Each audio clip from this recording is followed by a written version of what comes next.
Now that you're gonna do your Macho Man, okay? Oh, ooh, yeah. Or, I'll tell you what. What? What? What? What? What? What?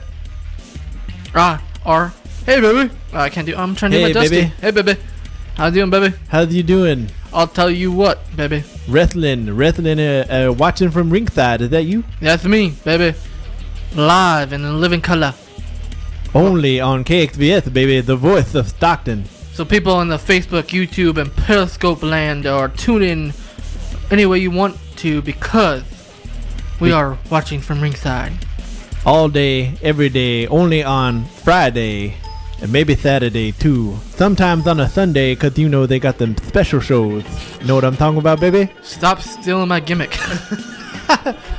But Yeah. Ben, let's get into all seriousness. This Yeah. is like, watching from ringside, as we were talking about, is a pro wrestling show with The fun. only pro wrestling show on KXVS. Or in Stockton. Or in Stockton, yes. Yeah, come tell us if you're somebody else. The premier podcast. Yeah, the premier podcast of pro wrestling talk in the Central Valley is me and Ben, and it's fun.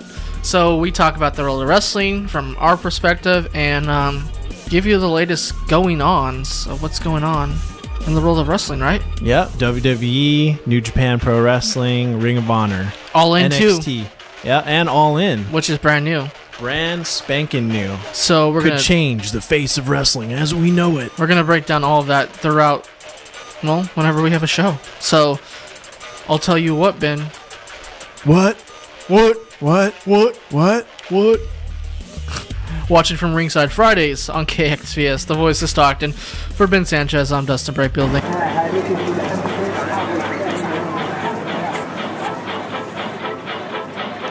Do you want to relive the golden days of Stockton? Join Nate Knott on Stockton Alive every first and third Monday at 6 p.m. Tune into thevoiceofstockton.org.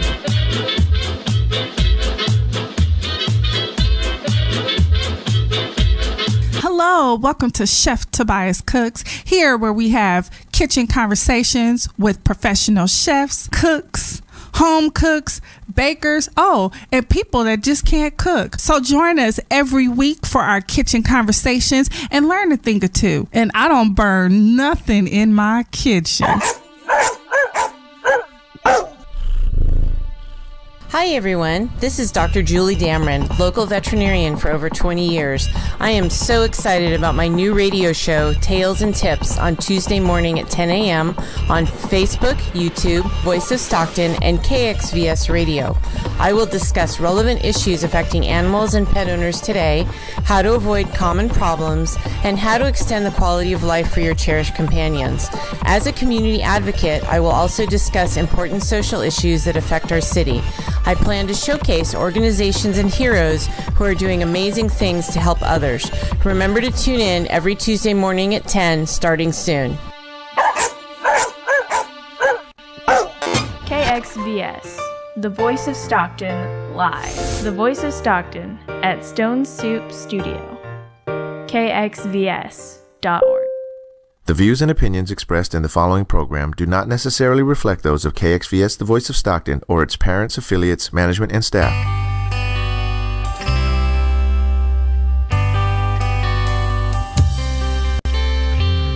KXVS, the voice of Stockton, presents Connections, Peace and Justice Radio, with your host, Bruce Judici.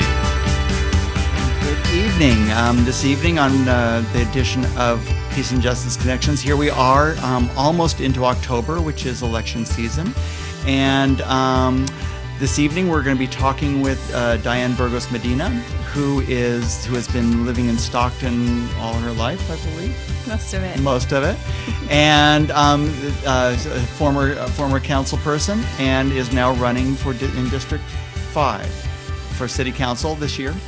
And so anyway, we wanted to talk with Diane and see what she's thinking, where she comes from, and introduce her to our audience. And so welcome, Diane. Thank you. Thank you for having me, Bruce. You betcha. So anyway, what I want to do is start out by just asking your, what your background is, how long you've been in Stockton, where did you grow up here, did you go to school here, how did you get here? Mm-hmm. Yeah.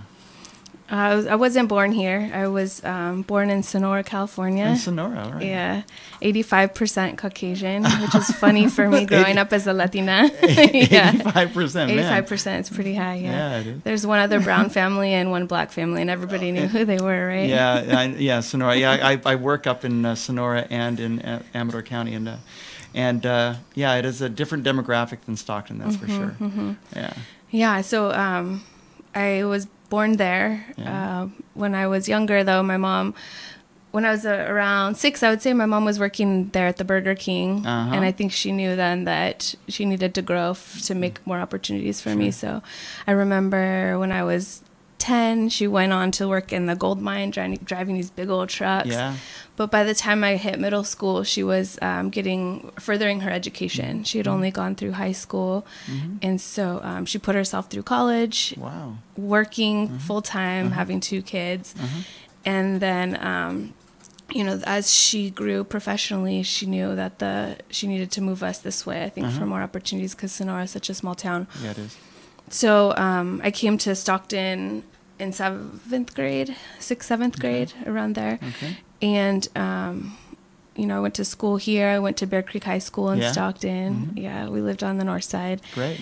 And, by the time I was in high school, my mom was working for the city of Stockton and in the city attorney's office as a legal secretary. Great. And now she works for a private company in subrogation. Oh, wonderful. Yeah, and great. I feel like you and really made it, right? And she still lives in town here, so yeah, great. Yeah, she lives in town down the street from me, and she's, I feel like you've really made it when you don't know when people don't know what you do after you've told them your title. Yeah, what is subrogation? Anyway, Exactly. we don't want to get into that. Exactly. But that's great. And so then after you graduated from high school, you... After I graduated from Bear Creek, I went to college at UC San Diego, so I moved directly from when I graduated down to San Diego. I got to travel and study abroad and see the world and live in San Diego, which is amazing. Yeah. But my heart's here, my family's here. This is my community. I was very involved in high school, and so this is where I felt comfortable and calling home and coming back to. You came back here. Yeah. Well, wonderful. Yeah. So and then when you came back, did you just jump right into politics? Because you were on the city council and you're still fairly young in terms of not having a whole lot of experience doing that. Was that kind of scary for you, or did they welcome you with open arms and say, "Oh, Diane, let's just teach you everything we know about politics"?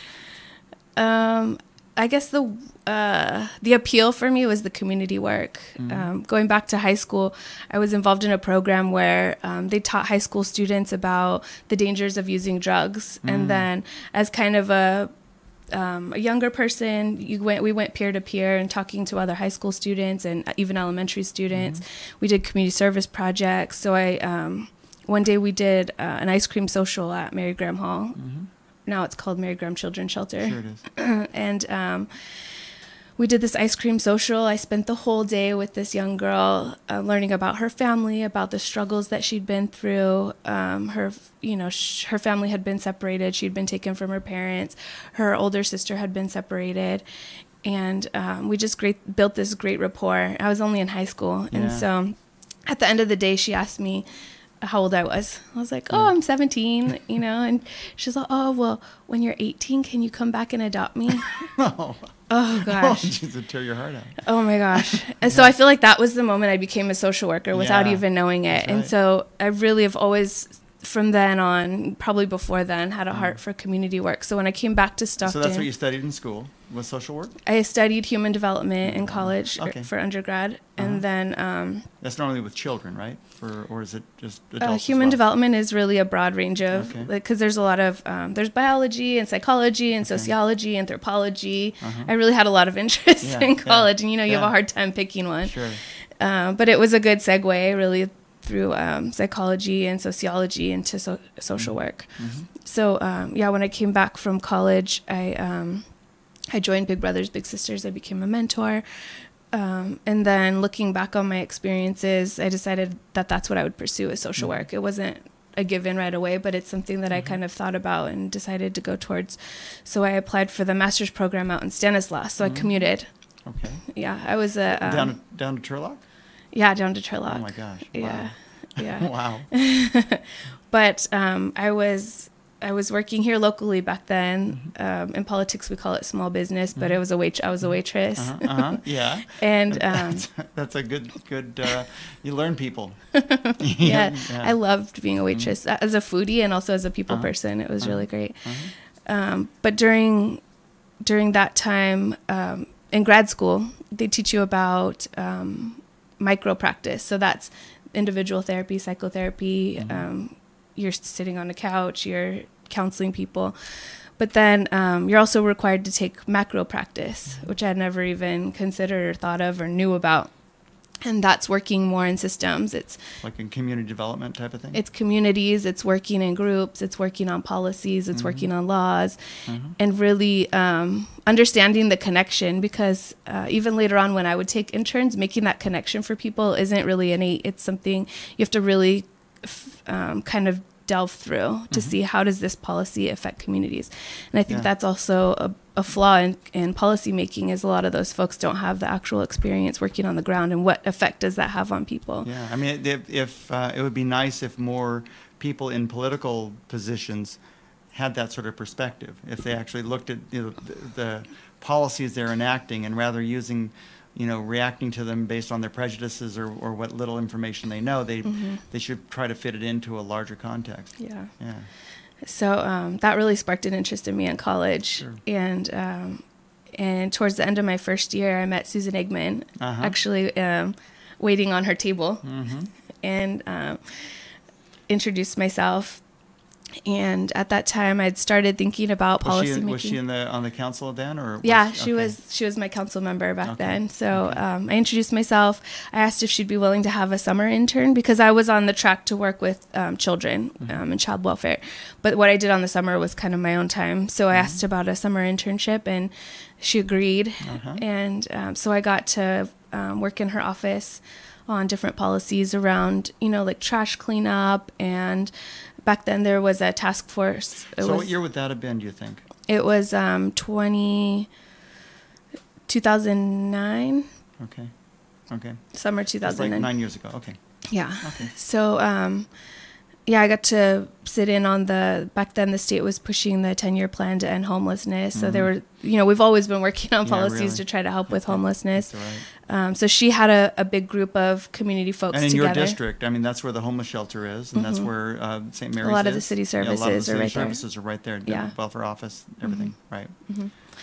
And so, I got to sit in on those meetings. I got to help out, and wherever my imagination took me with ideas or talking with folks, it was really a great experience, and it really sparked my interest for local government. Okay, this is Peace and Justice Connections. We're talking with Diane Burgos Medina, and she's running for District 5. Not supervisor, just city council person. Yeah. Anyway, so so that was for the summertime when you were in this. I mean, it was like a summer internship, and so you're working on your master's for social work. Okay, and then I graduated, went straight into social work, but also applied for law school. Okay. Because it seemed like the natural next step when you get interested in local government and policy making, that if you want to be the best advocate, I think, for people, then you have to know every aspect of your job. And so I thought that would be a great way to expand my knowledge base and be able to help people on the levels that I wanted to. Great. So I went here locally to Humphreys University now. Okay. And as I was approaching graduation, that's when Susan Eggman was elected to the state assembly. And so back to your other question about how terrifying it is as a young person going into politics, she encouraged me to apply for the appointment, because once the seat is vacated, the rest of the council votes on who will fill the position. Right. And so there's an application process. You have to be registered to vote in your district, and you submit an application for the appointment.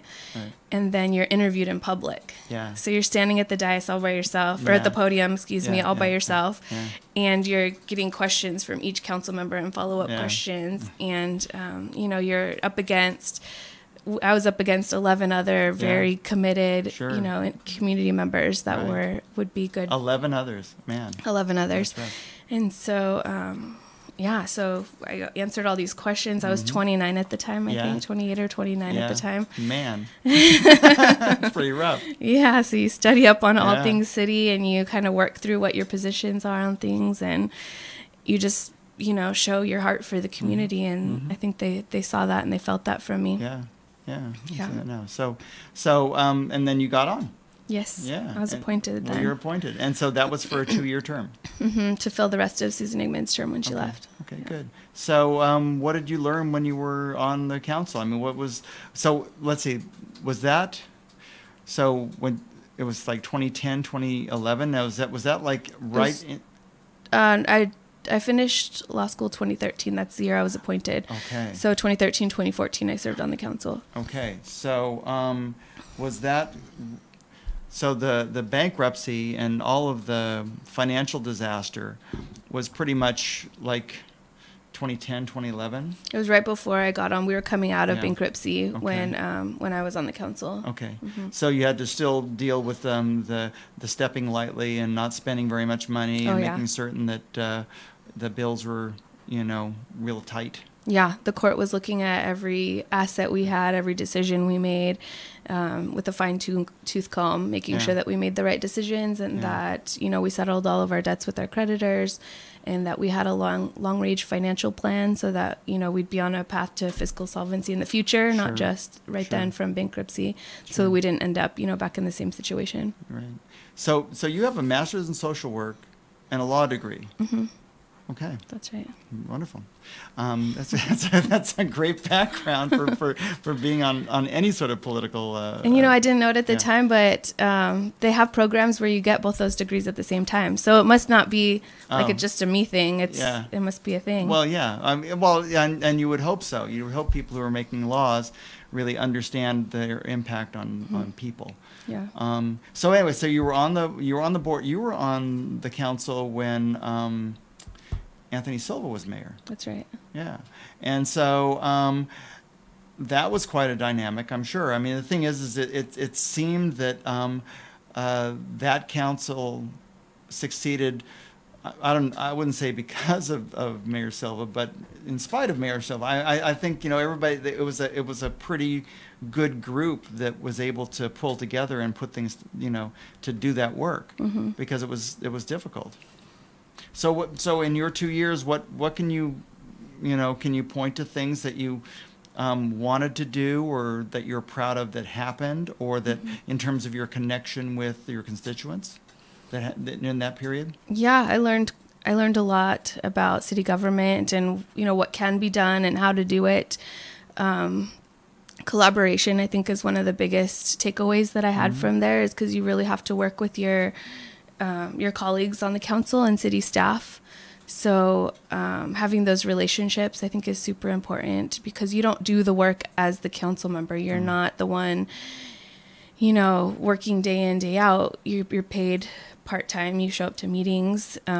You do as much as you have the energy or the will to do, but for the most part, you have to review a lot of documents, and you have to rely on city staff who are there every day doing their jobs to try to make the city better themselves. So building relationships with them so that you can help guide policy, I think, was really important. I was able to hold a lot of roundtable business discussions, small business roundtable discussions. Because again, your district goes from essentially Boggs Tract in the west to, I don't know, maybe even Highway 99 to the east, and then as far south as Charterway, or farther south than Charterway, like MLK Boulevard for the most part across the city, and then it dips a little further south out towards like 8th Street? Maya Angelou Library and out there. Yeah. And then as far north as Harding.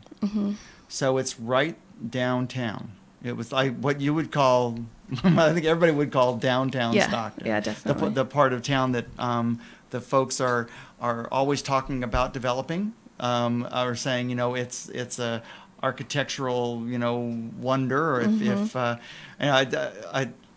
the folks, when we put together connections, whenever we possibly can, we're trying to promote a downtown Stockton, Renaissance, revitalization, whatever, that to try to preserve those buildings and try to keep what makes Stockton special, what makes it, I mean, what gives it its character. Because I think, I don't know, I would say that your district is the character of Stockton. You know, I mean, if you look at, I mean, because you go as far over as even into Victory Park, right? Right. And so, do you have Lewis Park too? Okay. I do. Yeah. So, so you have the waterfront. I would say the most amazing district in all of Stockton. Definitely. Yeah, it's a great district. Yeah, I mean, you have, you know, so anyway, and that was the same district you had. I mean, they haven't changed the boundaries since. Okay. So anyway, we'll talk about what you want to do with the district in a little bit. But you were there for 2 years, and there was an election, and you didn't come out on top. That's right. Pretty disappointing, I bet. It was. But I'll go just back really briefly to some of you said, what can I point to on the council that I was really proud of? When I was on the council, I was working in Child Protective Services. So I was working with a lot of families and youth in our community, in all parts of our community, but those are some of the concentrated poverty areas is right there in my district. So just one story is I had a youth on my caseload who was being prostituted out of the Delta Hotel right there downtown. It's Minor Street. You know what I'm talking about. Right. And I was on the council at the time. A child. Okay. She was 14 at the time. Yeah. And I was also, I worked downtown right there at the HSA building, that brick building at Washington. And so I was constantly walking the district, walking the downtown area, and I was working with all the community members in the area, and I heard constant complaints because even that's when the huddle first opened up in that area or in that building. And there was constant drug needles being dropped off into the alley. So, you know, it wasn't safe for businesses. It wasn't safe for the population walking by. And, you know, here I have these 2 stories and I'm just like, what do we do about this? And so then I was on the council, so I had a relationship with our then assistant city attorney. So I took it to her, like, we have to do something about this. And, you know, the community got together and the city attorney took the lead. They ended up being able to get it shut down. It looks so much better now, and it's being developed into affordable housing by Visionary and 10 Space. So I think that's one thing that, you know, through the collaborative process and having those relationships on the council and the trust at city staff and my colleagues, we were able to make, you know, positive change that we're seeing now years later, you know, in the downtown. Yeah, and it's just excellent. I mean, those sorts of investments, those sorts of I don't know if nipping at the bud, but stopping things when they're going wrong and replacing them with things that work and then building on that. It's so important. Anything else in your years? Because now Stockton the downtown Stockton has changed a little bit in that it seems that now the economics are a little bit better. It seems that we have a different mayor. We have a different, just the vibe just seems a lot more positive from the council. And so I'm wondering if you feel like there's more opportunities to do things now than there were maybe.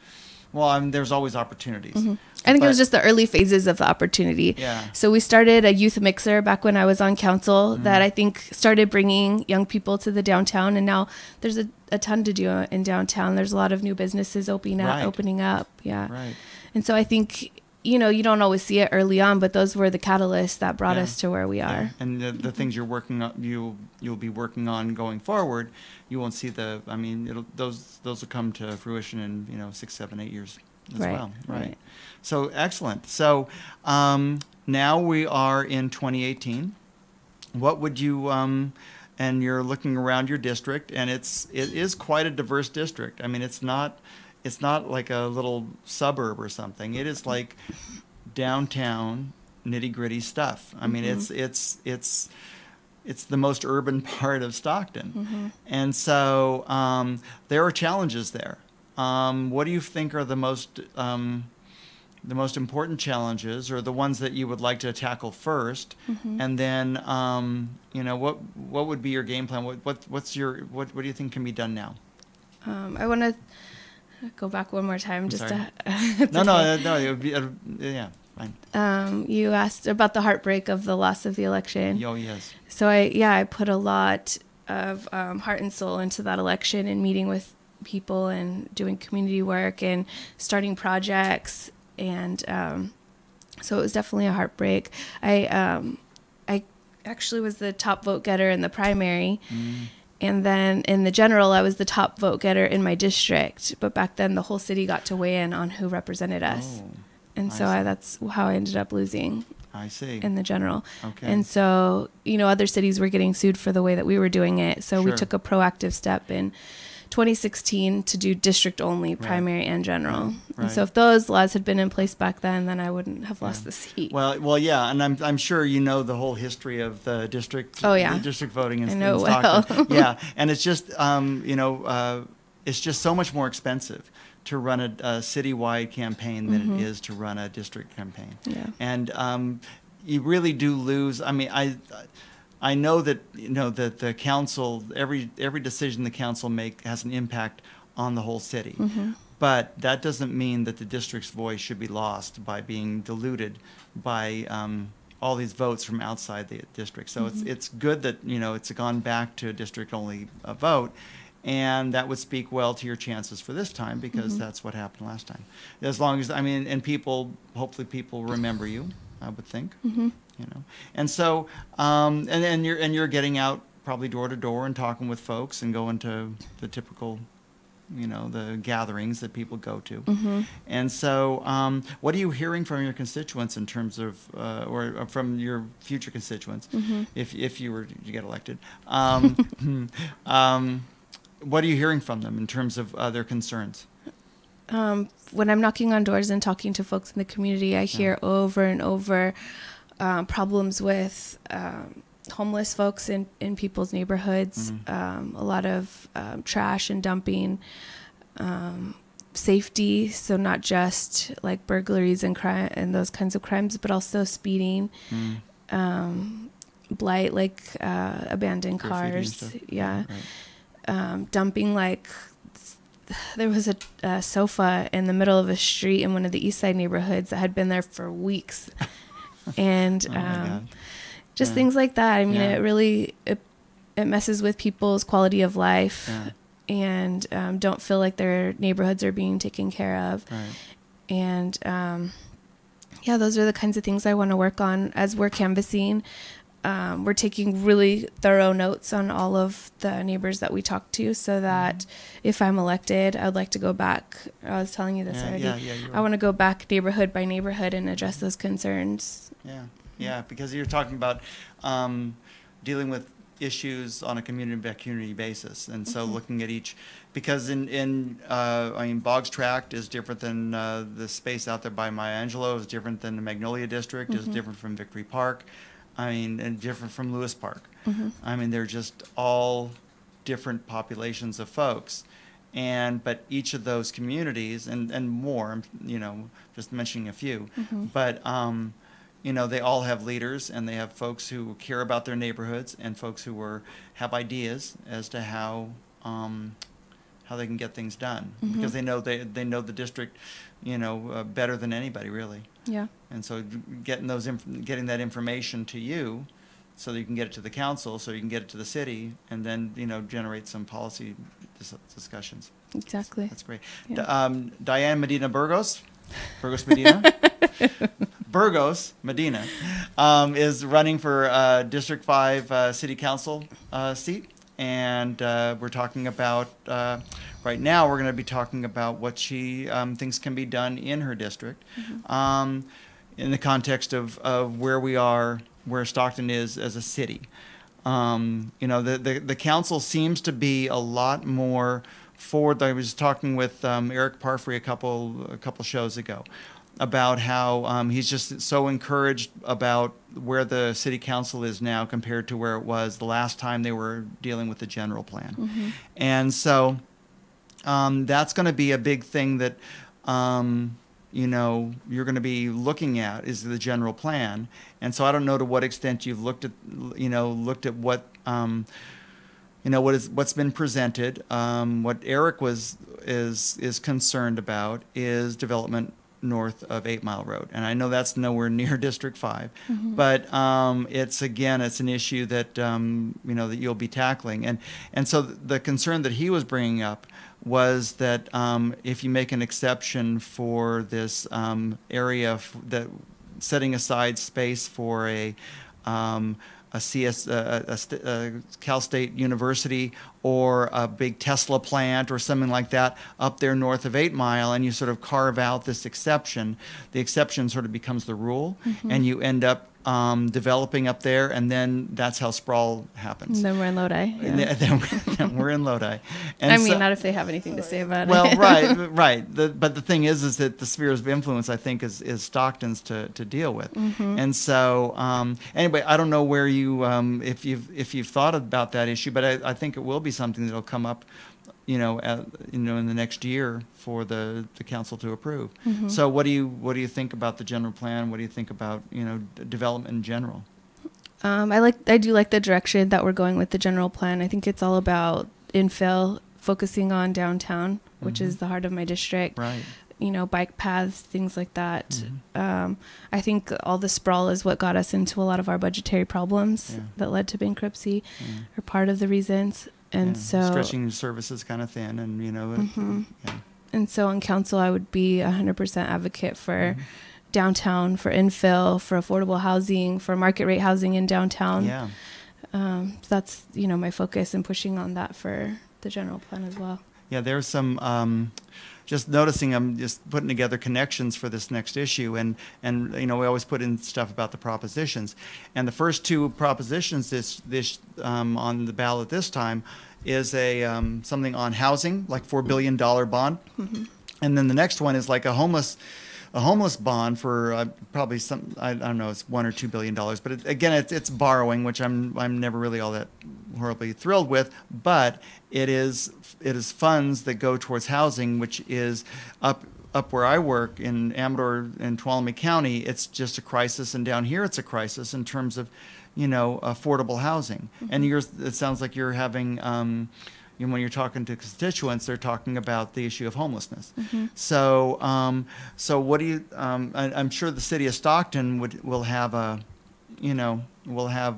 say as to how to deal with housing dollars. But what have you ever thought about housing and homelessness in your district? Yeah, definitely. This is one thing that I've been talking about for a while now. Is affordable housing is a growing crisis in all of California. People can't afford, even, middle income folks are having a hard time affording housing. Sure.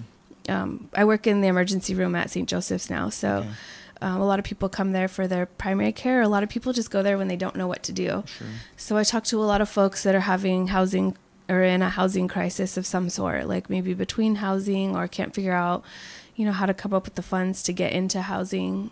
And it's a growing issue statewide. It's not just here. And so the state will have to respond, and here's some ideas that are going on statewide. And so I think what Stockton needs to do is be prepared for if that money comes down. One thing that other cities look... Because they're going to be looking at your district, pretty much. I mean, because that's where a lot of homeless folks have, that's where the social services are, and so it's a logical place. Yes, but one thing that Ventura's done, Berkeley's done, a few other cities, is they have a housing trust fund already established, and so what that is funds like these, if they came in, that you could put into this housing trust fund, and then when developers are going to put in affordable housing, then that's where they can reach to get some funds to try to help pencil those projects out. And those, I think, need to be primarily around services, because that's where people need to be. So that's downtown, that's, south of the Crosstown Freeway, that's... over there by Box Tract, or over by the shelter, or even that whole swath between. And the thing is, the concern. I mean, and we've been talking about this up at ACO, the Community Action Agency where I work for, up in Jackson. the concern is when you concentrate a whole lot of people with needs, like if they have mental health needs, or if they have a lot of folks who are homeless for a reason. And if you don't address those reasons, then you're not really solving the problem. Mm-hmm. And so the concern would be, and what we're talking about, because we're looking at some grant funds that are coming down from the state right now. Mm-hmm.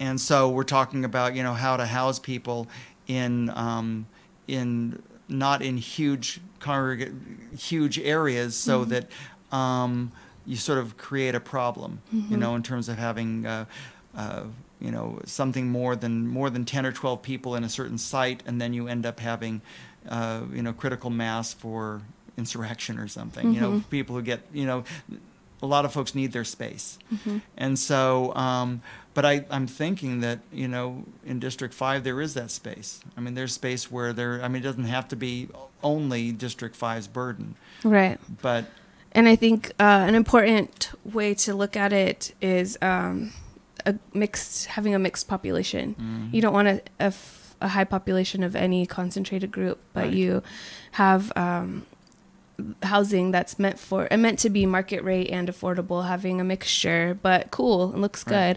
good. We have developers here in town that have a history of being able to do that and Yeah. be able to maintain.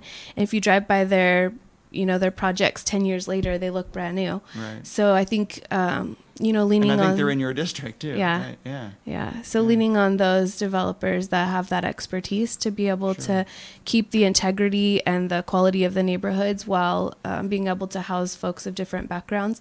And you're absolutely right. You have to implement other services. You have to have those services available. And so I think that's one thing that we're doing really well in the county. We're going in a really good direction with the, I always forget his title, but we all coined it the homeless czar early on. Oh, okay. But, bringing together the folks that have a stake in it, the folks that are working in the nonprofits and the agencies that help the homeless, the people that work in mental health, in substance abuse treatment. I think having everybody in the room together, that's how we're going to go forward in solving the problems that we have here in Stockton. Right, because right now, I believe there's a homeless task force. We had Fred Scheel on about, 2 months ago or so, Mm-hmm. and he was talking about a homeless task force. We'll have to get him back on in a week or in the next month, Mm-hmm. because he said that there was going to be some developments happening coming up around the fall, Mm-hmm. that were making some decisions with all these folks who are concerned about housing and affordable housing, having them come to the table Mm-hmm. and come up with a plan. And I think, I'm not certain that's a city-led task force. It's a but county-led task county-led force. task force. Mhm. And that's something that you would be interested in working with? Yeah, actually, I think the council member from District 5, it's incumbent upon I them. You absolutely have the responsibility to be, on the front lines of working around homelessness to try to help with the situation, just to do your constituents a service. Yeah. Right. Very good. Mhm. Yeah. Well, good. So anything else that you're interested in bringing forth in District 5? So I'm my background. I'm a Yeah. strong advocate for social work. Children, yeah. Working with families, working with the homeless population, working with folks of different backgrounds. And so as a social worker in the emergency room, you sit down with folks, you kind of do assessments, just having a conversation, getting to know folks. And because they could come in and say, what can you do for me? Yeah. But once you start having this conversation, it becomes very clear, like what barriers What issues they're exist dealing and with. what you can do to help. And where kind of there's a lack of resources in our community. And I think that's a microcosm for what we need on a larger scale. So I would love, if elected, I would bring in graduate student interns from social work programs. Like you were. Like I was, Yeah. yes. Yeah. Because for a couple reasons. One is that community work is what it's all about, getting into the neighborhoods. Because, you find in any setting, if you just hand somebody a resource list, Like it Yeah. probably ends up in the trash, or Sure. people will Right. try, but they don't even understand themselves sometimes what the barriers are to accessing those resources. But what we need is people going out into communities and knocking on doors and talking to people and assessing needs and assessing barriers and strengths, and how can we plan together to move forward. And I think that's so with the help of social work interns who would also, just like me, grow to have a vested interest in their community, because here they've done this work and they've gotten to know people and, want to keep helping. And so having a program around that and getting into the community, like I said earlier, also having the notes from all the conversations I've had at people's doors, kind of seeing who the stakeholders are, out, and it's called the Moss Garden Community. It's out, excuse me, south of Charter, west of the freeway, between Charter Way and 8th Street. Okay, so out by there. out by the Diamond Walnut plant, like that. West. Okay. Oh, west. Out there. Okay. Not quite to the port, Okay, this okay, side, okay, but okay, just west of the freeway. Okay, west of the freeway. Okay, Yeah. sorry. Out there, I started going to community meetings, and there's families that have lived there for 50 plus years, and they raised their kids, and now they're living in their parents' houses. Yeah. And Strong there's community. Yes, there's a particular family. 3 sisters live all within a few blocks of each other, and they really hold that community together. So they do all the outreach to the other community members. People know them, love them, go to their gardens. They share eggs and food, and I think identifying those folks throughout all of the communities in District 5 would be one of my first steps in getting to start getting in there and doing the work. You were mentioning that you worked with Puentes, the Boggs Tract, the community garden. Yes. And it's more than a community garden. It's a demonstration farm. It's an organic place. So you worked with that group. Yes, I was on the board. I was a secretary for a couple years. Okay.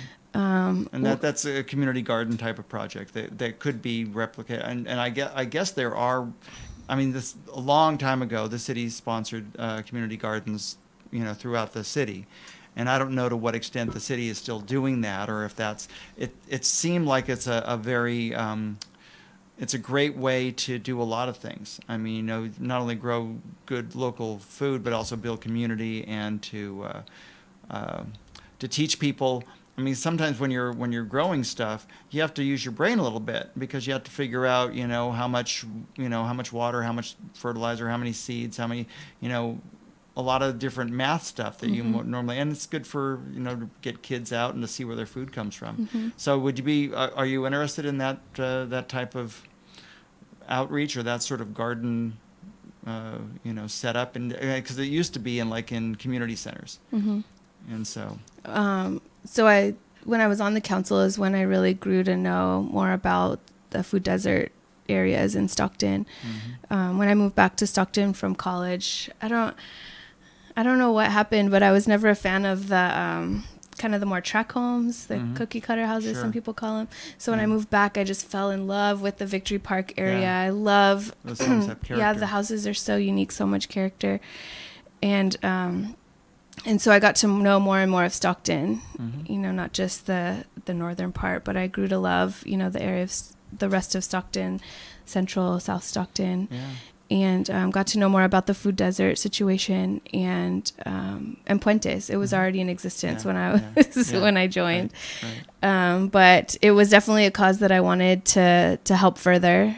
So, just going into the community and doing that community outreach. Not only is it an area with not a lot of healthy food options, but also not a lot of education around healthy food options. And so community engagement in that area and growing that connection to the food that you eat. And, it's an education, like you were saying, a lot of people just don't know. So it was really a great experience, and something I do think, could continue to grow and be replicated through the city. Because there's a lot of a lot of the strong nonprofits in Stockton are based in your district. I mean, I was on the board forever from the Emergency Food Bank, and I don't know if you would want to have some stronger connection with the city and the food bank, because when people get squeezed for housing costs, they have to pay their rent, and when their rent goes up, the thing that gets pinched is their food budget. And so do you have any when you've gone door to door, have you found people who are finding that they're food insecure, or there's difficulty putting food on the table, children who are malnourished, that sort of thing? I don't think I ran into identified malnourished children, but bills are a struggle for folks, and it is a concern because parents have to feed their children still, and I think having a really strong, healthy connection between nonprofits, because one of the issues you encounter over and over working in the city is how a lot of agencies do a lot of duplicative work in silos. And so if we kind of connected a little better and tried to help coordinate those services, I think that would be a real asset for treating Stockton. The person rather than just the symptom. Yeah. With Diane Burgos Medina here. Hey! How about that? District 5 councilperson. She's running for that. And I'd like to talk to you about some of the more difficult issues in District 5, which would be like the gun violence. There are one death is one too many, but when we see in the paper, I guess deaths or murders happen all through town, but maybe it's because I know the district better than any other district. But I'm struck by whenever there's a murder in District 5, it's just extra sad for me, because it seems to be such a district that has so much potential. And I'm wondering, I know that there are plans that the mayor has put forth in terms of trying to keep alternative plans that are innovative to try to keep people from resorting to violence. But have you thought about what sort of policy issues you would tackle for that? Yeah. When I was on the council the first time, we were coming off of our most violent year in history. And so at that time we were sifting through the Marshall Plan and figuring out what policies we really wanted. The Marshall Plan was something that Mayor Johnson put forth to put like a whole bunch more police on the streets, right? It was multifaceted, because it's not just about police. They're a very important aspect of fighting crime, of course, but there's a broad range of aspects that you need to address when you want to reduce crime and violence. And so,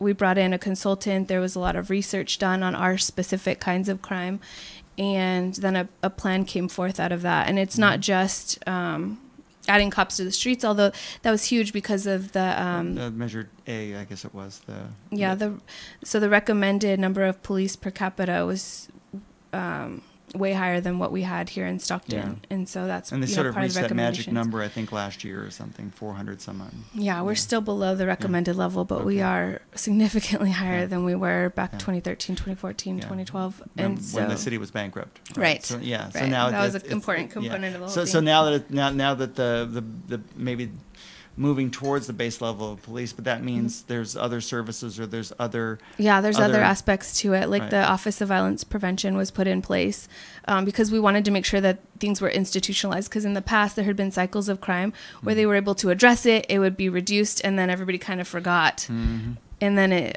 cycled back again.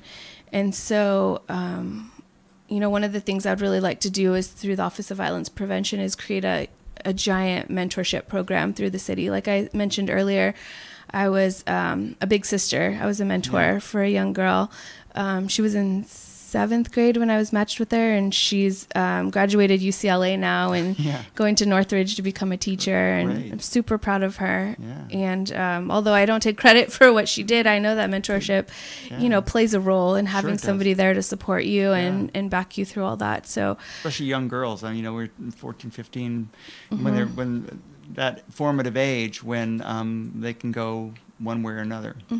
But also young men, I think is where one of the areas we really need to target, because if you look at research, if you target adolescents, then you can really change the trajectory of a life by having some kind of mentorship in place, somebody that holds you accountable, somebody that encourages you, somebody that finds things for you to do instead of mischief, the potential for it. So that's one thing I'd really like to put in place, because I know I've a lot of people that want to mentor and just don't know quite how to do it, or lots of kids in the city need that kind of mentorship, but don't know quite where to reach out to, or who to trust. Through the schools, or through like a Boys and Girls Club, which seems to be, I don't know if it's stalled, but I think they're going to push forward and get a Boys and Girls Club back into the town. But there have to be nonprofits, fathers and families, organizations that can reach folks where they are, rather than trying to have folks try to come to some place where they're not comfortable. Yeah, and that's where you're talking. It's because you were talking about getting into communities and talking to talking to the community leaders and addressing the concerns that they have, rather than something that you would concoct. Right. Yeah. So anything else in terms of so a mentorship program and or mentorship programs, and anything else that you can think of in terms of trying to quell the violence? Yes, I think that's a huge aspect of it, is reaching adolescents before they start engaging in the crime. I also support Advanced Peace. That's the effort to try to... It's a mentorship program, really. It is, but for folks that are more likely the violent offenders rather than the adolescents before they've started offending. And so, that's a social work principle too, is, there's a notion of people that are, undeserving of help. And I would definitely say that's a prime population that people shy away from helping because, they've committed crimes in the past. A lot of them are single men, and people don't want to help them. I think that's why when the detractors called it cash for criminals, it really appealed to people that feel that way, that don't feel that feel that there are people that are undeserving of help. Because that was like the 10th step of a 10-step program, and then once these folks get through these first 9 steps, then you come to the cash for the cash part of it. But cash for criminals is just a way to disregard your art, a very nuanced way of dealing with a very difficult problem. But if you keep using that kind of rhetoric, that's what causes the cycle of violence and people to keep offending, is because they're never going to get a chance to try to start a new life and do something better for themselves. But if we're here extending these opportunities for folks that have messed up before, as well as folks that haven't, adolescents that I was talking about that are fresh, to be able to reach, but you also have to address the folks that are offending already. And how are they ever going to start again if they're not given a chance and some opportunities? Right. If you're building a strong community, if you're in touch with the community, and you're talking, because communities are made up of individuals. They're made up of people who, I tell you, but the thing is if you look at each individual and address each individual's situation, hunger, homelessness, mental illness, chemical problems, whatever, and you work with each individual person, then you start solving. I mean, it takes a lot more patience, and it's a lot more. It's not as glitzy and fancy as adding 10 more police to the force.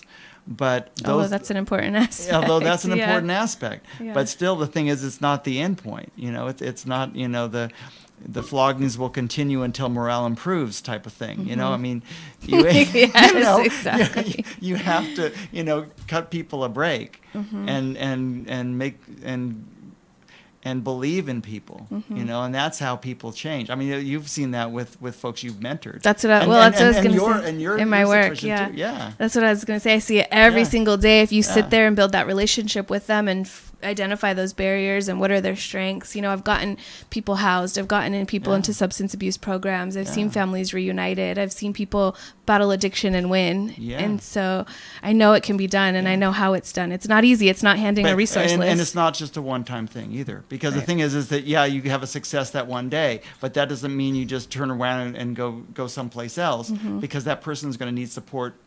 Everybody needs support for the rest of their lives. I mean, we sort of take for granted the support systems that we have, and that we always have people who are loving and caring for us.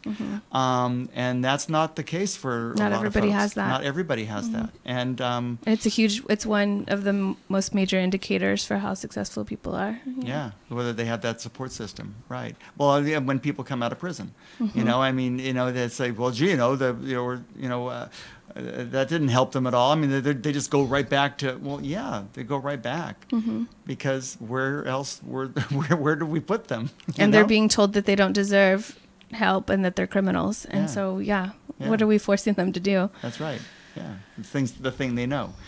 This is Peace and Justice Connections. We're talking tonight with Diane Burgos Medina, who's running for City Council for District 5 in Stockton. Anything else you wanted to, you're thinking about in terms of what you would like to do when you're on the council? You've probably been watching the council and seeing how they've been going. How do you think they're doing? How do you like Mayor Tubbs? What do you think about his initiatives? It seems like he's getting some very positive media coverage, nationwide even. Which is a huge difference from when I was on council. Indeed. Because we were getting a lot of news coverage for all the wrong things. And so it made it really tough. Yeah. But when I was on the council, we were coming out of bankruptcy. We had come off of the most violent year in history. And so that was really an opportunity for us to reach out for help and say, this is what we're going through. We need help. We need to do something about these issues. And there was an opportunity lost with Mayor Silva. But when Michael Tubbs came to the council, it's a platform that he used. His skills in working with other people and his willingness to be innovative on the council. Take a chance. Yeah. And that advanced peace thing is not it's not popular with everybody. Right. But it's not costing taxpayers money, so why not try it? I'm all about having doing research-based back strategies. So if we can do that, and it's worked in other places. Yeah. So if we can do that, it's not costing the taxpayers anything, and it has a chance to save lives. Yeah. Like it's not a pie in the sky. It's actual lives in our city that it will save. And it seems now. Whereas when you were on the council, it seems that there's money to do things. I mean, I've noticed that the city is being fairly tight with their. I mean, it's important to be tight after such a catastrophic bankruptcy. You don't want to be spendthrift and throwing money all over the place. But I think there was opportunities for good investment in projects that you've been talking about. I mean, it's especially in downtown. There's some homeless money that's probably going to be coming through that has to do homeless and housing. Up in Amador, they're talking about like tiny house project types of things, or just a lot of innovative types of housing that the city council. I mean, they're not going to implement it, but they'll make the policy decision to say what's going to happen, and then the general plan. How that all fits together. There's a lot of good work to happen. Yeah, I'm excited. I hope to be a part of it. Yeah. Well, great. Okay, so when is Election Day? Is it November 6th? November 6th, okay. And it's just about a little over a month away. You're going door to door. You're talking to your folks. Yeah. Okay. Yeah, so if I see you at your door. All right. Yeah. The greatest district in town. Anyway, okay. So this is Peace and Justice Connections. Bruce Judici here with Diane Burgos Medina, who's running for District 5 City Council. Good evening.